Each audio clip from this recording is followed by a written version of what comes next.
When we think of the medical profession, often the first people we think about are doctors and nurses, or maybe our pharmacist. But the medical profession is made up of lots more people and jobs who are all part of the vital team that work together to make us well again when we are ill or injured. All of these jobs are called the allied health professions. To understand this more, take Seb. He's happily riding to his friend's house on his moped. On his journey, Seb begins to feel unwell. This causes him to lose control of his moped into the path of an oncoming car. Because he is injured, St John Ambulance are called. The paramedics are on the scene fast and assess, stabilise and manage Seb's pain before taking him to the hospital. When he arrives, doctors and nurses assess him. However, before they can make any decisions about his treatment, they need to involve the wider team of healthcare professionals.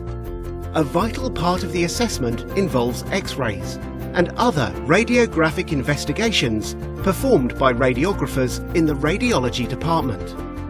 Seb also needs to have a series of blood tests to investigate any underlying cause of his accident.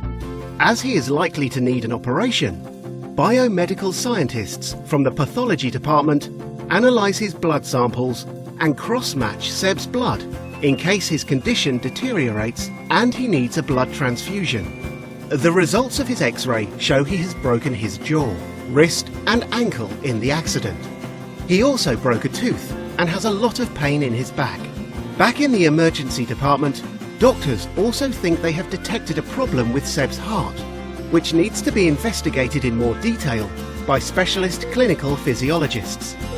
So, Seb needs an operation and is met in the theatre reception by the operating department practitioner. They will stay with him, assisting doctors while his anaesthetic is administered throughout the operation and into recovery. The operation was a success, so he is now taken to the ward by a porter. He will stay on the ward until he is well enough to go home. Because he has a range of different injuries, quite a number of allied health professionals need to be involved in Seb's recovery. There's the orthoptists, who need to assess if there has been any visual impairment as a result of the head and face injury. A dentist from the Children's Dental Service needs to see him because he broke a tooth.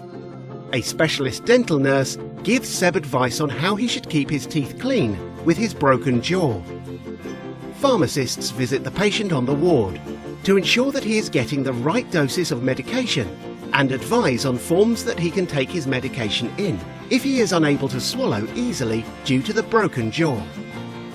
A dietitian also has to check he is getting the right nutrition and will recommend the right foods or suggest liquid feeding or through a tube depending on how bad his injury is to his jaw.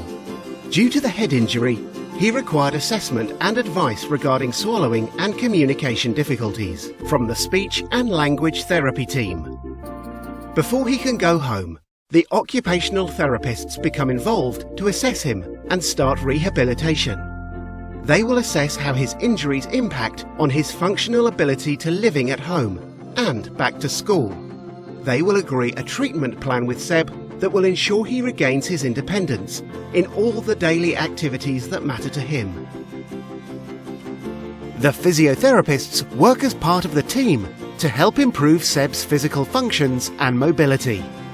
As he is still young, the Children's Social Services need to work with the family to make sure there is enough support in place for him and the family when he returns home. But it doesn't end there. With Seb back at home, the effect of the accident continues. He suffers nightmares and flashbacks and shows the signs of PTSD. This requires the support from the psychologist and child and adolescent team. It's easy to see in this example that to provide the best service to a patient, everyone needs to work together as a team. The healthcare profession is made up of so many people in a number of different roles, and each one is equally important on the journey a patient takes to recovery.